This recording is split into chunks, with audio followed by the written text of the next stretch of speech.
Actor हैं, producer हैं, director हैं, बहुत कुछ है, मगर मेरे लिए तो भाई हैं और बहुत दिल के करीब हैं।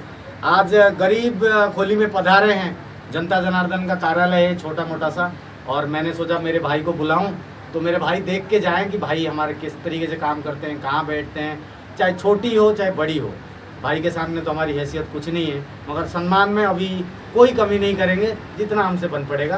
पहले तो कहते हैं, हिंदू शास्त्र सनातन धर्म कहता है, मित्र आए बंधु आए कोई भी आए तो उसको पुष्प के साथ स्वागत करो। तो ये पुष्प माला के साथ हम इनको स्वागत करते हैं। हमारा तरफ मैं नहीं, ये मेरा इच्छा है। और बताइए, मैं एक्चुअली इनके बारे में मैं 2-4 लाइन कहना चाहूँगा। ये हमारे वो साथी हैं, जब हम विज्ञापन देने के लिए सोचते थे और लोग बोलते थे कि भैया तुम्हारा न्यूज़ नहीं लगेगा, तब ये हमारा न्यूज़ लगाते थे। और इस मुकाम पे आज मैं बैठा हूँ। अभी बहुत बार मैंने प्रेस कॉन्फ्रेंस करा, ताज में भी मैंने करा, और ये हमारे साथ खड़ा रहे, हर एक मझधार में रहे हैं। जो प्यार मिलता है सदा ये प्यार मिले, अपन तो प्यार के भूखे हैं, और ये कोई गरीब कुटिया नहीं है, इससे बड़ा स्वर्ग नहीं हो सकता है। आज इतने सारे माइकों के बीच में मैं खड़ा हूँ, ये मेरे लिए सौभाग्य है जो इस भाई ने जगह दिया और यहाँ पहुँचाया है। पवन जी के लिए बहुत बहुत ताली बजा दो और उत्तरोत्तर उन्नति करें पवन जी। प्रेस कॉन्फ्रेंस में बहुत बहुत स्वागत है। पवन सिंह सुल्तान जी हैं जो कि भोजपुरी एक्टर, डायरेक्टर और प्रोड्यूसर हैं। सर, आज प्रेस कॉन्फ्रेंस में सुशांत सिंह के ऊपर बड़ा खुलासा और कुछ नया प्रोजेक्ट लेके आ रहे हैं, क्या बोलना चाहेंगे? नमस्कार, प्रणाम। मैं पवन सिंह सुल्तान, आप सबका बेटा भाई।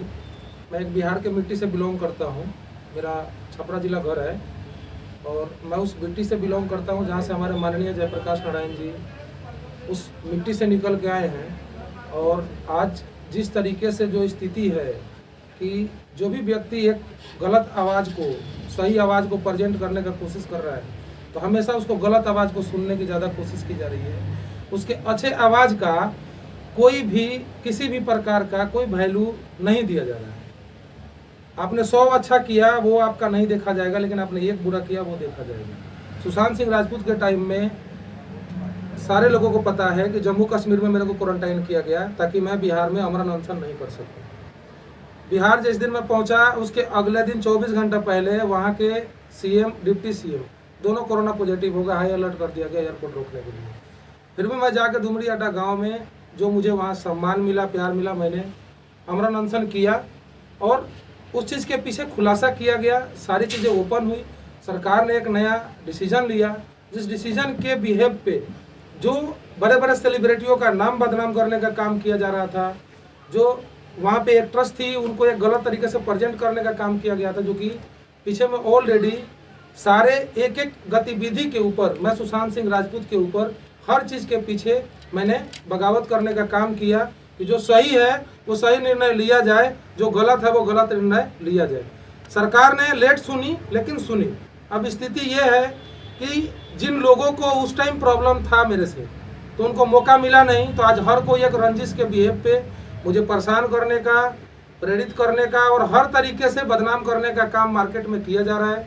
लेकिन मैं ये वादे के साथ कह रहा हूँ, चाहे जितनी भी मेरी बदनामी हो जाए, चाहे जितनी भी मेरी बेइज्जती हो जाए, मैं कभी सुशांत सिंह राजपूत के खिलाफ ना था, ना हूँ, ना रहूँगा। और मैं ये प्रूव करके बताऊँगा कि क्या क्या गतिविधि में कमी की गई है, जिसके लिए मैं एक वेब सीरीज लेकर आ रहा हूँ सुशांत सिंह राजपूत के ऊपर। और मैं बेसिकली उनके कैरेक्टर के ऊपर नहीं लेके आ रहा हूँ, मैं ये वेब सीरीज इसलिए लेके आ रहा हूँ कि जो स्थिति परिस्थिति हमारे पूरे जनता की रही है, हमारे पृथ्वी पे जितने भी स्थिति परिस्थिति में सारे लोग मर रहे थे कोविड के टाइम में, उस स्थिति में भी हमने सुशांत सिंह राजपूत के लिए कदम में कदम मिला के चलने का काम किया और हर एक स्थिति को सामने लाने का मैंने काम किया है। आज हर कोई ये चाहता है कि भैया आज पवन सिंह सुल्तान को फंसा दिया जाए। क्यों पवन सिंह सुल्तान उस टाइम पर? अरे हम परेशान नहीं करने आए हैं, हमारा किसी से कोई रंजिश नहीं है, लेकिन हम ये जरूर बता देना चाहते हैं न्यूज़ के माध्यम से कि हम ना डरेंगे, ना रुकेंगे, ना बैक होकेंगे। हमारा मकसद है हम वो चीज़ पूरा करके दिखाएंगे। सुशांत सिंह के लिए हम लेकर आ रहे हैं वेब सीरीज। उसके बाद 3 हमारे ऑलरेडी गैंगस्टर सॉन्ग्स भी आ रहे हैं, जिसके ऊपर काफ़ी हम लोग वर्किंग कर रहे हैं। काफ़ी टाइम से वर्किंग हुआ है। जो शूट लोकेशन हमारा होगा गोवा होगा, चेन्नई होगा, बेंगलोर होगा, आपके कुछ उत्तर प्रदेश के सीन है वो भी रहेंगे। सर आज जो बिहार के सीन सर आज जो प्रोग्राम का आयोजन किया जा रहा है, सर क्या रीज़न है और क्या मैसेज देना चाहते हैं, और जो बायो का जो बता रहे हैं उसमें क्या मतलब मेन बातें क्या है क्यों ये बनाया गया है? उसमें एक्चुअली अपन ये लेकर आ रहे हैं कि जब सुशांत सिंह राजपूत का जब हत्या हो गया तो उनके फादर को 1 घंटे बाद पता चला, वो भी मीडिया के माध्यम से पता चला। तो मैं ये आवाम ये जनता को ये मैं बताना चाहता हूँ कि ये मिस्टेक जो है एक बड़े तबके पे आने के बाद ये मिस्टेक को रोका जाए। इसलिए रोका जाए कि आज मैं भी परदेश में रह रहा हूँ और कल को मेरी हत्या हो जाए, मैं मर जाऊँ और एक अच्छे प्रोफाइल होने के कारण और मेरे माँ बाप को 1 घंटे बाद पता चले, तो ये चीज़ मैं दिखाना चाहता हूँ कि ये कहाँ से किस तरीके से लोगों ने इस चीज़ को दबाने की कोशिश करा, वो अपन लेकर इस वेब सीरीज में आ गए। बॉलीवुड इंडस्ट्री में जिस प्रकार से आप देख रहे हैं, भोजपुरी इंडस्ट्री और बॉलीवुड इंडस्ट्री में क्या फर्क देख रहे हैं? वहाँ पे ज़्यादा मानसिकता के गंदे लोग मिलते हैं, जिसलिए आज सुशांत सिंह को इस दुनिया को छोड़ना पड़ा। देखिए, भोजपुरी इंडस्ट्री में ऐसा है कि हमारे कुछ कलाकार हैं, मैं उनको एक्टर और एक्ट्रेस नहीं बोलूँगा, वो कुछ ऐसे गंदे हरकत करके उन्होंने भोजपुरी को बदनाम करने का काम किया है। उसको सुधारने के लिए हमारे भोजपुरी के सुपरस्टार माननीय मनोज भैया जी हो गए, आप रवि किशन जी को देख लीजिए, निरहुआ जी को आप देख लीजिए, ये लोगों ने आके एक संदेश दिया कि नहीं भोजपुरी अच्छा है, उन्होंने प्रेजेंट करने का काम किया। तो हमें उस विचारधारा पे चलना है। रही बात बॉलीवुड की, तो देखिए बॉलीवुड में कल भी क्राइम था, कल भी बाहुबल था, आज भी है और आगे भी रहेगा। इस चीज़ के लिए अपन इस बायोपिक में अपन लेकर ये बताना चाहते हैं कि बॉलीवुड किस तरीके की गंदे हरकत करके, टॉर्चर करके मानसिक संतुलन खराब करने का काम करता है, ये इस वेब सीरीज में दिखाने का हम काम करेंगे। सर क्या कहेंगे, उनके माता पिता से मिलेंगे, लोकेशन वगैरह किस तरीके से सॉफ्टली बनाएंगे या अग्रेशन बनाएंगे या दुख भरी कहानी बनाएंगे? देखिए, इसमें ना तो दुख भरी कहानी होगी ना एग्रेसिव होगा, इसमें एक्चुअल चीज़ होगा, वो चाहे दुख में जाए या चाहे खुशी में जाए, सच्चाई को दिखाने का काम किया जाएगा। और उनके मदर फादर से इसलिए मिला जाएगा कि जो स्थिति रही है, जो परिस्थिति रही है, हम उसको ग्राउंड कवर कर सकें। और इस अमरन अनशन में जो लोग हमारे साथ रहे थे, 80% वो लोग इसमें दिखेंगे जो लोग हमारे साथ अमरन अनशन में थे।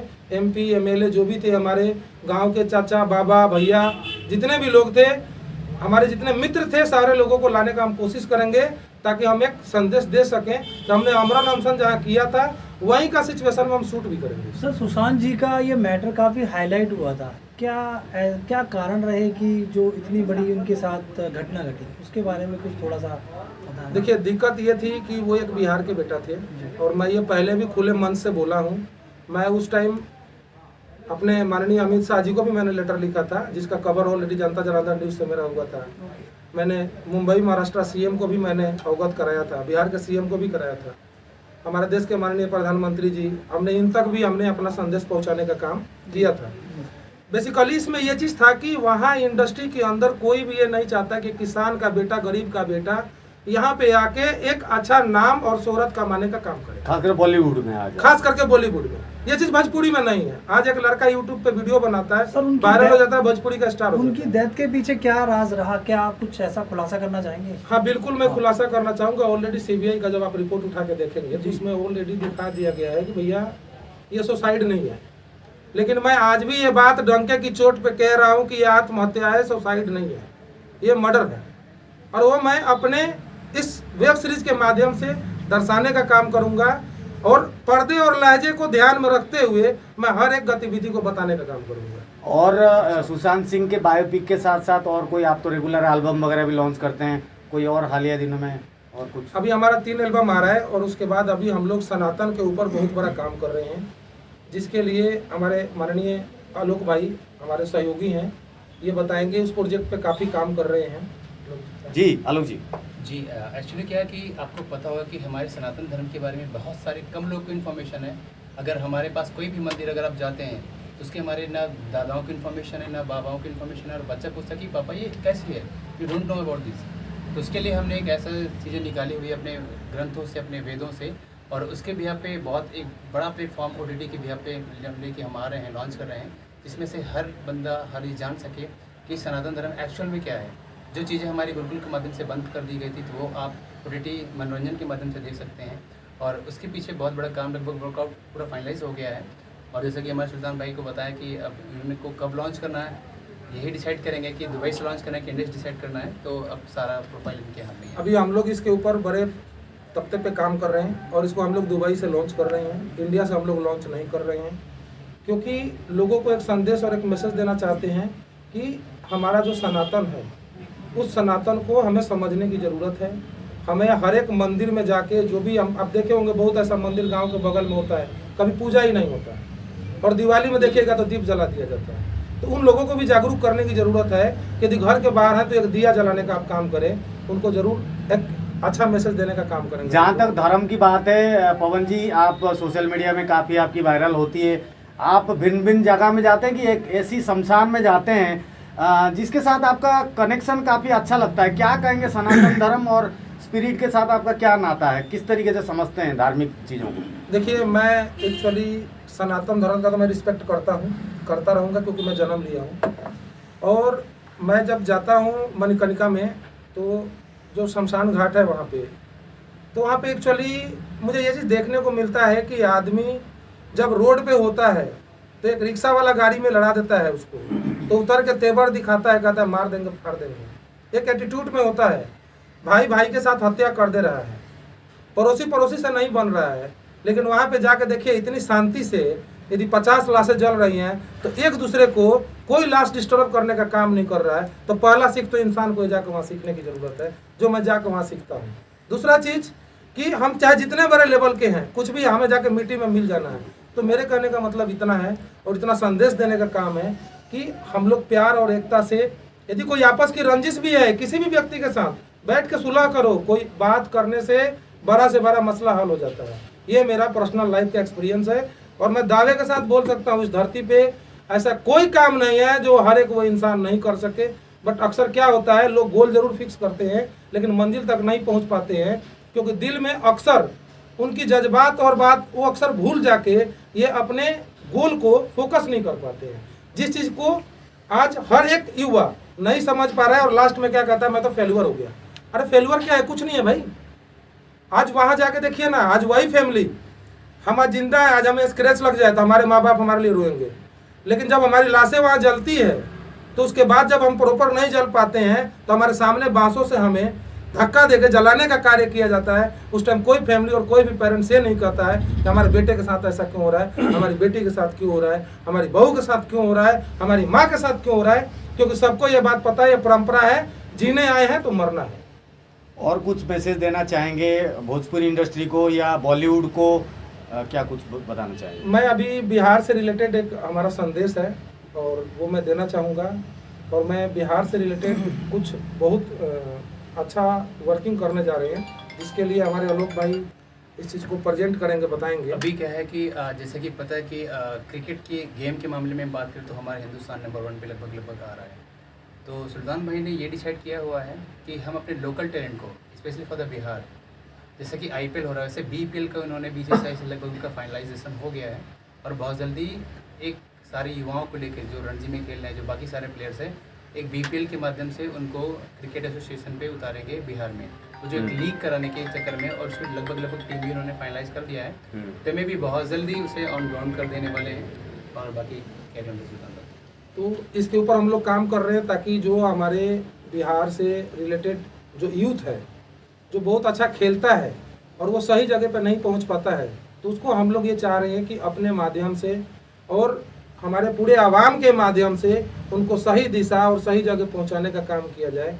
इसलिए हम लोग इसके ऊपर वर्किंग करें। सर, बात करें बिहार की, वहाँ के क्राइम की या फिर बॉलीवुड या वहाँ की इंडस्ट्री की, तो उसको लेके क्या मैसेज देना चाहते हैं, क्या बताना चाहेंगे उसके बारे में? क्योंकि लोगों को वहाँ का नहीं पता उसके बारे में। मैं तो ये बताना चाहूँगा कि जो भी लोग वहाँ पे गलत वे में वर्किंग कर रहे हैं, चाहे आप बदमाशी उठा लीजिए, चाहे स्मगलिंग उठा लीजिए, चाहे आप दंगा उठा लीजिए, चाहे अभी बीच में जो सारी स्थिति परिस्थिति बिहार की हुई, दारू पीने से कितने लोग मरे, या आप उस स्थिति को उठा लीजिए, तो इसमें सबसे बड़ा चीज़ क्या है कि देखिए, जो हमारे 4 लोगों के बीच में जो एक मेन बंदा है ना, यदि वो इस चीज़ को समझ ले कि हमें अपने मोहल्ले को ठीक रखना है, तो मेरे को ये मानना है कि ये प्रॉब्लम नहीं है। अब इसके लिए दिक्कत क्या है कि इसके जो बाहुबल जो नेता हैं, जो पहले भी हाथ सेकने का काम किए हैं, ये उन लोगों पे शिकंजा कसने का सरकार को काम करना चाहिए। सरकार इस पे कर रही है और मेरे को ऐसा महसूस है। सर, देखा गया जैसे कि जगह जगह, जैसे कि बड़ी बड़ी जो इंडस्ट्रियां हैं, फिल्म इंडस्ट्रियां, जैसे कि बॉम्बे में होगी, तो ऐसा बिहार में भी क्या मतलब जो बड़े बड़े माफिया हैं उनका दबाव है इंडस्ट्री पे? देखिए इंडस्ट्री में जहाँ बिजनेस आ गया, जी। एक बहुत प्रैक्टिकल है आपको I know that, sir. जिस सिस्टम में बिजनेस आ गया वहाँ बाहुबल और बदमाशी मतलब 100 नहीं 101% है, क्योंकि सबको पैसा चाहिए। हर कोई चाह रहा है कि भैया अच्छा हमें स्टोरी मिल जाए, मैं इसको बना के लॉन्च कर दूं।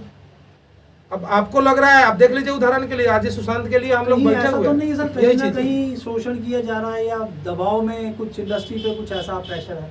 नहीं, इंडस्ट्री पे प्रेशर वैसा अभी तो फिलहाल बिहार में नहीं है जी और बिहार एक ऐसा धरती है, जी। सब अपने आप में बाहुबल है। जी जी मतलब यदि ईंट का जवाब जी, जी। मतलब पत्थर से देने का काम बिहार जानता है, जी, जी। तो बिहार में अभी तक उठा के आप इतिहास देखेंगे तो किसी का एक तरफा राज्य साम्राज्य नहीं चला है और ना कभी चलेगा। जी। ये बिहार एक प्रमाण है। क्या कुछ आखिर में मैसेज संदेश देना चाहेंगे? बस हम ये संदेश देना चाहेंगे कि हमारा इच्छा है और हम उस इच्छा में 80% काबिल हम अपने आप को कर चुके हैं कि यूथ को 2024 लास्ट और 25 स्टार्ट तक हम अपने द्वारा कम से कम 20 से 30 हज़ार युवाओं को एक अच्छा रेपुटेड जॉब और उनको रोजगार करने का काम हमारे द्वारा उनको मिलेगा, जिसका प्रेजेंट एमपीएम ग्रुप कर रही है। हम लोग उसका एक मेंबर हैं, सारे लोग आज टीम में बहुत सारे लोग जुड़ रहे हैं। अभी आप उठा के देख लीजिए तो ऑलमोस्ट कम से कम 100-150 से ज़्यादा की जनसंख्या में कंपनी हमारे साथ आ चुकी हैं। इन सभी लोगों से हम लोग एक प्लान कर रहे हैं, एक अलग मॉड्यूल पे काम करने का हम लोग काम कर रहे हैं, जिससे कि जो लोग आके बहुत अच्छा एजुकेटेड बंदा है लेकिन उसको एजुकेशन नहीं मिल रहा, वो कंपनी में काम कर रहे हैं। तो हमारे यहाँ फ्री ऑफ कॉस्ट कोई चार्जेज नहीं है, किसी प्रकार का कोई फीस नहीं है। इसीलिए हम लोग हर एक तबके पे जाके हर एक मार्केट के अंदर लोगों को रोजगार ला के देने का काम करने का काम कर रहे हैं। और कुछ बोलना चाहेंगे सर? बहुत बहुत धन्यवाद सर।